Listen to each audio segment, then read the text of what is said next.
Ноќта на 26 јули полицијата не успеа да ги пронајде поранешниот началник на петата управа Горан Груевски и неговиот колега од ДУБК Никола Бошковски, откако во раце го имаше налогот тие да бидат спроведени во Шутка. Безуспешни беа обидите тие да бидат пронајдени на неколку локации во Скопје, Велес и Охрид, за каде МВР имаше сознание дека може да побараат прибежиште.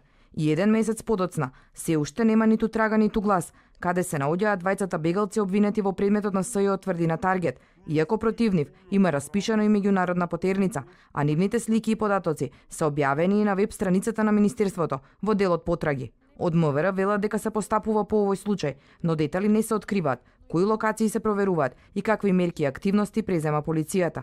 Поранешниот началник во МВР Љубомир Ѓурчевски вели дека и судовите и полицијата не смееле да дозволат Груевски и Бошковски да побегнат. Не само што можеше да ја превенира целата таа работа, него полицијата од моментот кога беше изречена мерката притвор, требаше да ги има 24 часове надзор над лицата над кои што им беше определена мерката притвор. Тоа значи дека секој нивно движење требаше да биде проследено од полицијата. Значи, тука има голем пропуск направено. Полицијата пред се, одделот за криминалистичка полиција, затоа што мерката притвор, изречената мерка притвор, жалбата не ја одлагаше.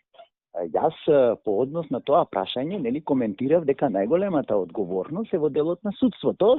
По допрен глас и по представка на Сдруженијето Зелена лупа, Советот за факти веќе формираше комисија која ќе испитува одговорноста на судиите од кривичен, апелација и врховен за бегството на Груевски и Бошковски. Кривичен им ги одзеде пасошите. Апелација им определи притвор, но и право на жалба, која го одложи нивното спроведување во Шутка.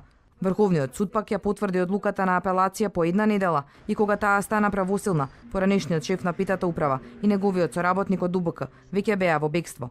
Груевски и Бошковски се товарат за злоупотреба на службената положба и спроведување на незаконското прислушување, но и за уништување на два системи со кои се следеле комуникациите.